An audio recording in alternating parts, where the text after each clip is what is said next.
गुरु रूप प्यारी साध संगत जी, आपका हमारे YouTube चैनल ज्योति और साधना में बहुत बहुत स्वागत है। सत्संग प्रवचनों की एक और वीडियो के साथ हम आप सभी संगत समक्ष प्रस्तुत हैं। सत्संग शुरू करने से पहले गुरु प्यार का एक छोटा सा भजन आप सभी की सेवा में रखा जा रहा है। आप सभी से निवेदन है कि कृपया ध्यानपूर्वक सुनिए और हमारे चैनल ज्योति और साधना को सब्सक्राइब करें, ताकि संपूर्ण जगत परम संत कृपाल सिंह जी महाराज द्वारा कहे गए अनमोल वचनों का लाभ उठा सके। धन सतगुरु जी।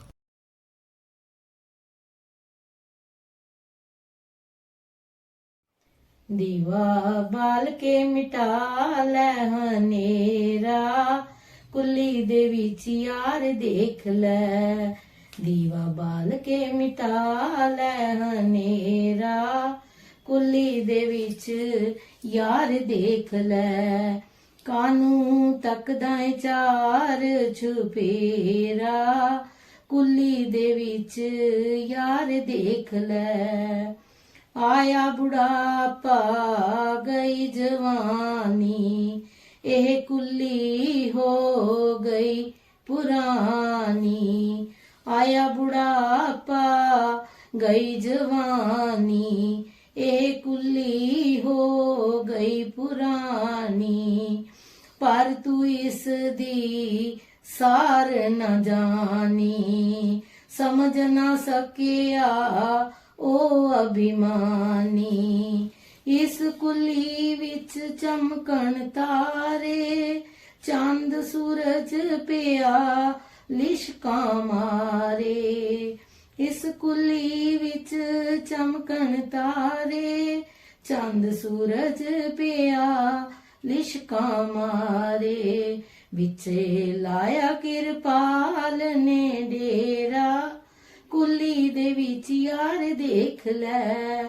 विचे लाया किरपाल ने डेरा, कुली दे विच यार देख ले। दीवा बाल के मिटा ले हनेरा, कुली दे विच यार देख ले। कानू तकदा चार चुफेरा, कुली दे विच यार देख ले। वेद ग्रंथ किसे नू पुछ ले, हर कोई हो बात चितारे। वेद ग्रंथ किसे नू पुछ ले, हर कोई हो बात चितारे। इस कुली दे अंदर सब कुछ, इस दे विच ने महल मुनारे। इस कुली दे अंदर सब कुछ, इस दे विच ने महल मुनारे। इस कुली विच रतन जवाहर, पर तू फिरे पटकदा बहारे। ब्रह्मा विष्णु महेश इस अंदर, ब्रह्मा विष्णु महेश इस अंदर। एहो है सच्चा हरि मंदिर, एहो है सच्चा हरि मंदिर। तैनू परमा ने पाया केरा, कुली दे विच यार वेख ले। दीवा बाल के मिटा ले हनेरा, कुली दे विच यार वेख ले। इस विच वजदी वीणा सितार, अनहद दी पैंदी झनकार। इस विच वजदी वीणा सितार, अनहद दी पैंदी झनकार। रबी राग इलाही बाणी, मन मुखां ने कदर न जानी। इस कुली विच अमृत वरसे, जिस दे पीन नू दुनिया तरसे। मूला पंडित भाई सियाने, इस दा राज कोई ना जाने। मूला पंडित भाई सियाने, इसदा राज कोई ना जाने। दस दियां खोल के तबस्सम बतेरा, कुली दे विच यार वेख लै, दीवा बाल के मिटा लै हनेरा, कुली दे विच यार देख लै। ਇਹ ਕੁੱਲੀ ਭਾਗਾਂ ਨਾਲ ਮਿਲਦੀ, ਕਲੀ ਆਸ ਦੀ ਔਖੀ ਖਿਲਦੀ। ਇਹ ਕੁੱਲੀ ਭਾਗਾਂ ਨਾਲ ਮਿਲਦੀ, ਕਲੀ ਆਸ ਦੀ ਔਖੀ ਖਿਲਦੀ।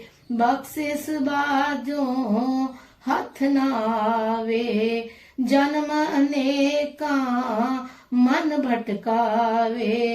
ऋषि मुनि वो इस तो हारे, की दसा मैं इस दे कारे।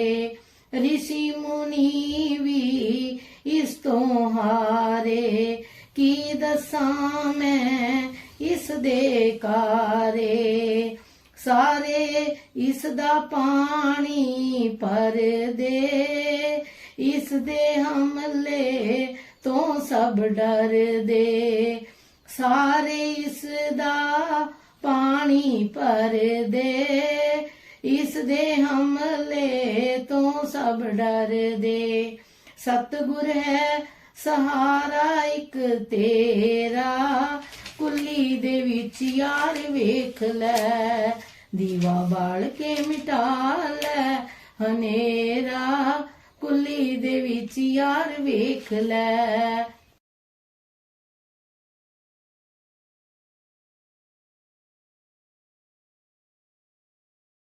गुरु रूप प्यारी साध संगत जी, परम पूज्य परम संत कृपाल सिंह जी महाराज जी भक्ति मार्ग की बाधाओं के बारे में हमें समझा रहे हैं।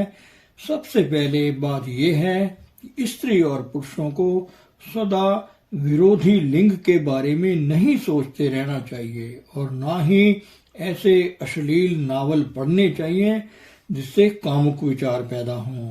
जब आप सतगुरु की याद में छोड़कर किसी स्त्री या पुरुष के बारे में सोचने लगते हो तो नतीजा क्या होता है? आपकी प्रगति रुक जाती है, क्योंकि आपके ख्याल कहीं और लगे होते हैं। इसलिए स्त्री और पुरुषों को ऐसी पुस्तकें नहीं पढ़नी चाहिए जिनमें अश्लील कहानियां दी गई हों। पुरुषों को स्त्रियों के बारे में और स्त्रियों को पुरुषों के बारे में ही नहीं सोचते रहना चाहिए। इस मार्ग में ये पहली बाधा है। इसका यह मतलब नहीं कि हमें किसी से प्यार नहीं करना चाहिए। सतगुरु का परमात्मा के लिए हमें उन सब से प्यार करना चाहिए जो उस सतगुरु के पास जाने वाले हैं। श्रद्धा भाव के लिए आप प्रेम करो, किंतु ये सतगुरु की खातिर होना चाहिए, नहीं तो यह एक बहुत बड़ी बाधा बन जाएगा, जिससे पुरुषों का ध्यान ऊंचे स्थान से हटकर नीचे स्थान पर चला जाता है। यह एक बात है। दूसरे, यदि आप सदा धन दौलत के बारे में ही पढ़ते रहोगे और सोचते रहोगे कि अमुक अमुक व्यक्ति करोड़पति बन गया है, अथवा इस प्रकार की बातें सुनोगे तो लालच बढ़ेगा। तीसरे, मनुष्य अपनी संगति से जाना जाता है। उनकी संगत छोड़ दो जो इन दो बातों में लिप्त हैं, क्योंकि संगत करने से आप भी वैसे ही बन जाओगे। वैसे ही विचार सदा आपके मन में गूंजते रहेंगे। चौथी बाधा, अपने दुश्मन या विरोधी के बारे में ख्याल करना है। वह सदा आपके मन में आता रहता है और बार बार आप उसके बारे में सोचते रहते हैं, तो इससे तुमसे नफरत पैदा हो जाती है। कभी कभी हम प्रसिद्धि के लिए सोचते हैं कि कोई इंसान संसार में बहुत ऊंचा उठ रहा है, उसकी संसार में पहचान बनती जा रही है और आप परेशान होते हैं। ये आपकी क्यों नहीं बनती? ये चीजें जो मैंने वर्णन की हैं, एक एक करके हमारे भजन में विघ्न डालती हैं और हमारी भक्ति को फल नहीं लगने देती। एक और बाधा किसी व्यक्ति का आप में श्रद्धा भाव रखना है। मैं आपको एक उदाहरण दूंगा। मान लीजिए आपके बैंक में 100 रुपए या डॉलर हैं। जो भी आपको श्रद्धा भाव से देखता है वह आपके खर्चे का बिल भेजेगा। जो आप पर कुछ श्रद्धा रखता है वह उसका कुछ बदला चाहता है, चाहे आपके बैंक में कुछ रुपया है या ना हो। बिना उद्देश्य के कोई किसी को एक गिलास पानी तक नहीं देता। यदि कोई आपको मिठाई या कोई और वस्तु देता है, सतगुरु के मामले को छोड़ दो, क्योंकि वह तो निस्वार्थ सेवादार होता है, तो आप से बदले की आशा रखेगा। चाहे आप देना चाहो या ना, वह आपके खर्चे में शामिल हो जाती है। क्या आप समझ रहे हो? इसलिए सभी महापुरुष फरमाते हैं, अपनी रोजी कमाओ, अपनी कमाई पर गुजारा करो और दूसरों को बांट कर खाओ। लेन देन पूरा होना चाहिए। दूसरों की भलाई के लिए निस्वार्थ काम करना एक और बात है। उसके लिए बदले में आप कुछ नहीं चाहते, तभी यह निस्वार्थ होगा, अन्यथा नहीं।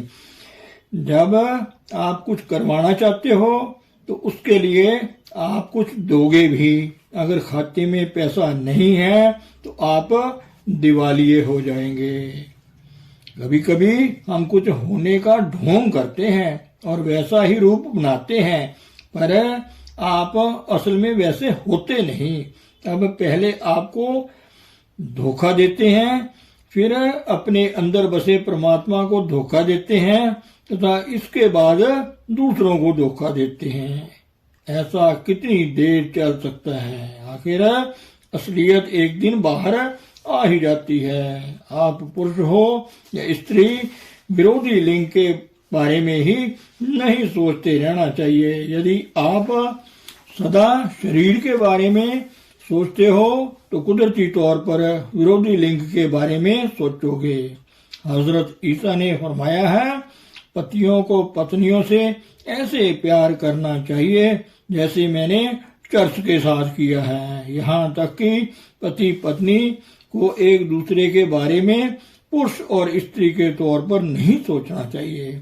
उनका एक कर्तव्य बच्चे पैदा करना हो सकता है, परंतु यह सब कुछ नहीं है। मुख्य तौर पर इसका मतलब जीवन में एक साथी को साथ लेना है ताकि दोनों मिलकर प्रभु को पाएं। इसलिए पुरुषों को सदैव स्त्रियों के बारे में और स्त्रियों को पुरुषों के बारे में ही नहीं सोचते रहना चाहिए। यदि आपने एक दूसरे से प्यार करना ही है तो सतगुरु की याद में काम वासना को भूलकर करें। दूसरे, यदि आप किसी अमीर आदमी की संगत लगातार करें तो आप अपने लिए भी वही चीजें चाहेंगे। आप में लोभ विकसित हो जाएगा। तीसरी बात यह है कि इंसान अपनी संगत से जाना जाता है। संगत अपना गुण हम में जल्दी विकसित कर देती है, चाहे संगत कैसी ही क्यों न हो। चौथी बात है मान मर्यादा और मुकाबलेबाजी के लिए दिखावा करना। ये बातें जो हैं आपके श्रद्धा भाव में रुकावट डालती हैं। यदि आपको अच्छा जीवन साथी मिला है तो बहुत अच्छा है, नहीं तो आप अपने साथ ही अकेले रहो, सतगुरु या परमात्मा के साथ जो आप में है। यदि आप इस ढंग से रहते हो, फिर चाहे आपकी भक्ति थोड़े समय के लिए ही क्यों न की गई हो, इसके लिए बहुत अच्छे नतीजे निकलेंगे। दूसरे प्रकार से की गई भक्ति से 100 गुना से भी ज्यादा अधिक दूसरे ढंग से भक्ति नष्ट हो जाती है। एक और बाधा उनकी है जो परमात्मा में विश्वास नहीं करते। वे आपके अंदर भी संदेह विकसित कर देंगे। इसलिए आप इन सभी चीजों से दूर रहो। यदि आपको अच्छी संगत मिल सके जहां आप सतगुरु या परमात्मा के प्रति प्यार विकसित कर सको तो करो, नहीं तो अपने आप के साथ रहो। एक और चीज हमारे मार्ग में विघ्न डालती है और सब पर प्रभाव डालती है, चाहे वे प्रतिनिधि हो, ग्रुप लीडर हो या कोई और, वह है अपने आप को दूसरों से बड़ा जताना। वे दिखावा करते हैं, बॉस बनना चाहते हैं और कुदरती तौर पर इससे नफरत पैदा होती है और प्रगति कोई नहीं होती। संतों की शिक्षाएं पूरी तरह से नम्रता, सादगी और प्यार के रंग में रंगी हुई होती हैं। इसलिए कल मैंने उन चीजों के बारे में बात की थी जिन पर यदि आप अमल करेंगे तो वे आपकी भक्ति में सहायक सिद्ध होंगे। आज मैंने उन चीजों के बारे में बात की है जो भक्ति के मार्ग में बाधा डालती हैं। ये चीजें विस्तार से समझा दी गई हैं और आपको इन पर अमल करना है। जितना अधिक आप इन पर अमल करोगे उतनी अधिक आपकी तरक्की होगी। किसी समय आप तरक्की करते हो और तब अचानक महसूस करते हो कि आप बिल्कुल खाली हो। क्यों? क्योंकि किसी और चीज ने मार्ग में दखल दे दिया है। इसलिए हमें जागरूक रहना है। आप अपने सभी कार्य करते हुए परमात्मा या सतगुरु की याद में रहो।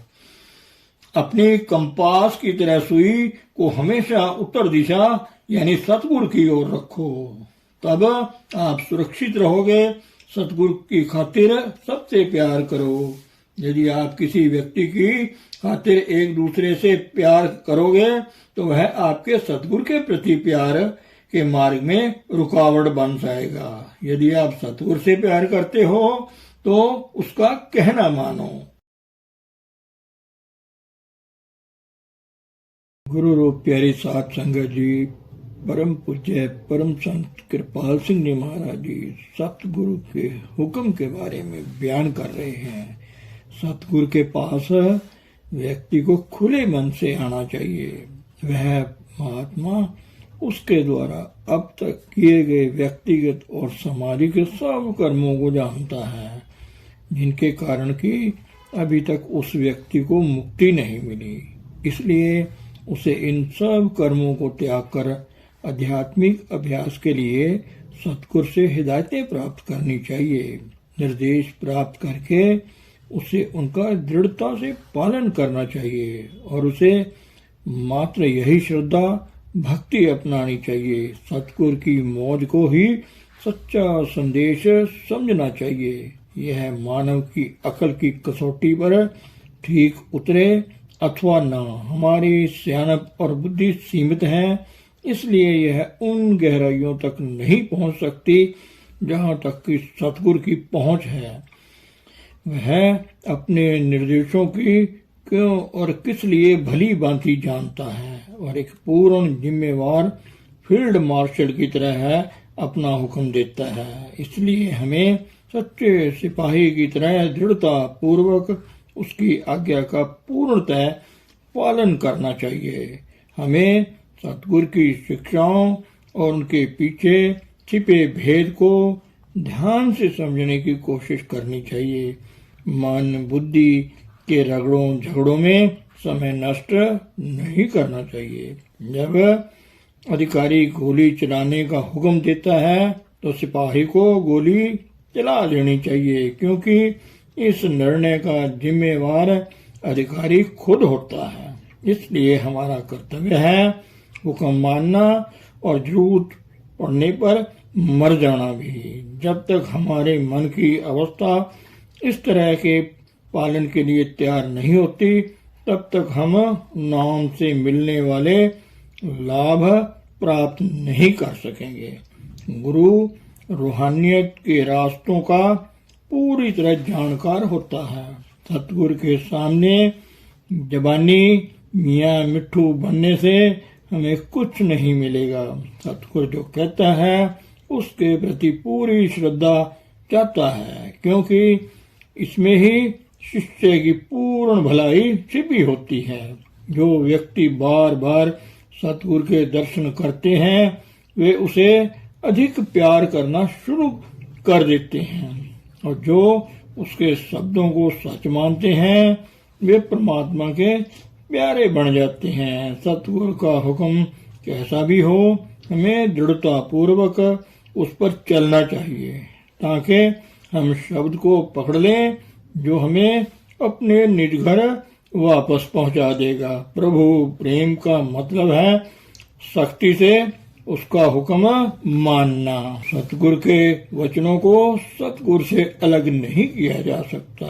जो दिल में होता है वही जबान कहती है। सतगुरु शब्द में समाया होता है और उसके वचनों में वही बोलता है। वह है शब्द। शब्द रॉ और सर्वशक्ति है। इनको एक दूसरे से अलग कैसे किया जा सकता है।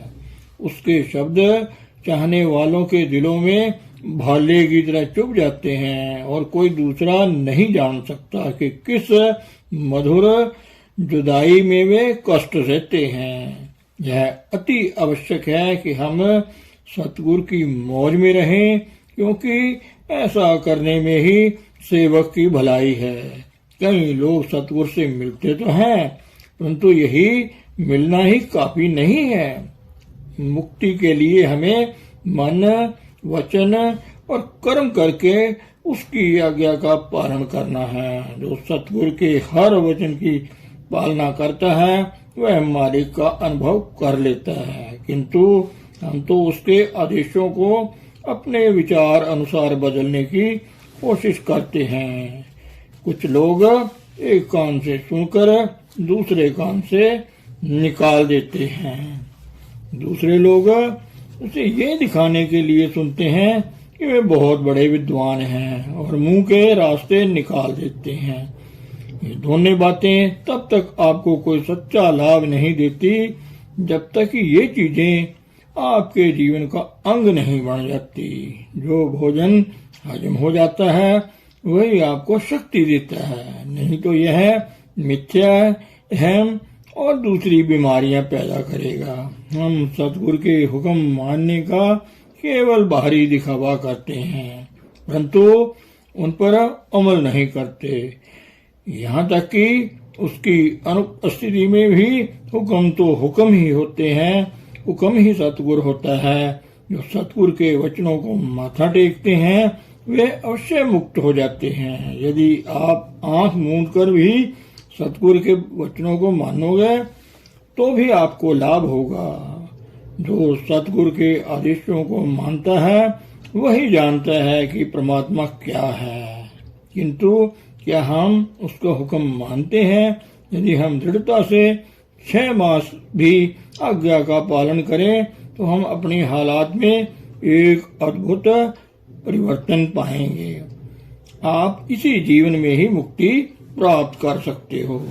सतगुरु का दर्शन आपको मन की अस्थायी शांति दे सकता है, किंतु जिस क्षण आप उससे दूर चले जाते हो तो मन फिर विकारों में भागना शुरू कर देता है और शरीर तथा आत्मा पर पूर्ण अधिकार जमा लेता है। इसलिए संतों के मार्ग पर करनी और प्रगति का ही महत्व है, दूसरी किसी चीज का नहीं।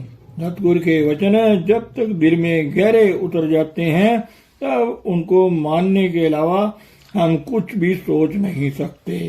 काल शक्ति हमारे ऊपर तभी हावी होती है जब हम सतगुरु से सच्चा प्रेम नहीं करते, आज्ञा का पालन नहीं करते, अथवा करते भी हैं तो उसी हद तक जहाँ तक कि हमारा मन मानता है। इसी को ही नकारात्मक भावना कहते हैं। हो सकता है कि जब वह कुछ कहे तो आपकी बुद्धि को ना भाए, लेकिन आपका कर्तव्य क्या बनता है? लड़ाई के दौरान मैदान में जब कमांडर हुक्म देता है गोली चलाओ तो सिपाही क्या करेगा? वह अवश्य गोली चलाएगा। सतगुरु कभी कोई ऐसी बात नहीं कहता जो उचित ना हो। हाँ, ऐसा हो सकता है कि किसी समय उसकी बात आपकी समझ में ना आए, परंतु इसके पीछे भी आपकी भलाई ही उसका उद्देश्य होता है। आध्यात्मिक प्रगति के लिए दृढ़ आज्ञा पालन और सत्कार, पूर्ण नम्रता बहुत मददगार पहलू हैं। यदि गंदगी के ढेर पर रेशमी कपड़ा डाल दिया जाए तो क्या वहां से बदबू नहीं आएगी? आप दुनिया को तो धोखा दे सकते हैं, परंतु उस परमात्मा को नहीं जो आपके भीतर मौजूद है।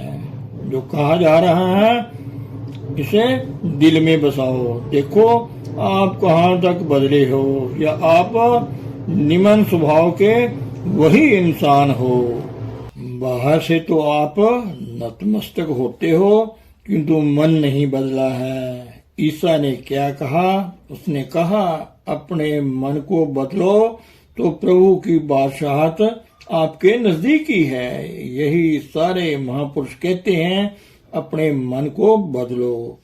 हम उनके वचनों को सुनते नहीं, हम केवल बाहरी संसारिक वस्तुओं को ही महत्व देते हैं। वे संसारिक वस्तुएं जिनकी हमें जरूरत पड़ती है, उसके अलावा आगे कुछ नहीं खोजते।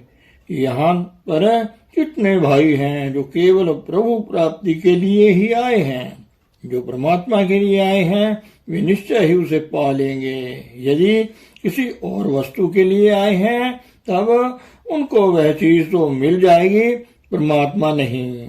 इसलिए यह कहा जाता है कि जो आंखें सतगुरु को नहीं देखती उन्हें निकाल देना चाहिए। जो कान प्रीतम की आवाज नहीं सुनते, अच्छा होता वे बहरे होते। शीश वही भाग्यशाली है जो सतगुरु के चरणों में झुकता है। गुरु नानक साहिब और शम्स तबरेज ने फरमाया है कि जो बाजू सतगुरु का आलिंगन नहीं करते वे तोड़ देने चाहिए। ये हैं प्यार के करिश्मे। प्रेमी क्या चाहता है? कुदरती तौर पर वह सतगुरु, इसमें परमात्मा स्वयं है, के नजदीक रहना चाहता है। वह सतगुरु का कहा हर वचन सुनना चाहता है। वह हर हाल में इस पर अमल करता है। यदि आप मुझसे प्यार करते हो तो मेरा कहना मानो। जो प्रेम करता है वह सतगुरु के कहे पर अमल करेगा, चाहे सतगुरु वहां उपस्थित हो या कहीं दूर हो। सतगुरु शब्द स्वरूप है, चाहे सेवक हजारों मील दूर क्यों न हो। सतगुरु फिर भी उसका ध्यान रखता है। सतगुरु देहधारी शब्द होता है। कभी कभी सतगुरु शरीर रूप में भी प्रकट हो जाता है। प्रीतम के आदेश की पालना करो। प्रेमी ऐसा करता है, इस पर क्या खर्च आता है? कुछ भी तो नहीं। इसका मतलब तो यही है कि आपका पूरा ध्यान प्रीतम पर लगा रहे। दूसरी चीजें तो स्वाभाविक ही पीछे पीछे चली आएंगी। शिष्य के आचरण में सतगुरु के गुणों की महानता झलकनी चाहिए। किसी महान आत्मा के पास जाकर उसकी शिक्षा का पालन ना करना उसको बदनाम करना है। जो कहा जाता है यदि आप उस पर अमल करो तो आप की भक्ति के लिए केवल एक सत्संग ही काफी है। धन सतगुरु, धन गुरु रूप साध संगत जी।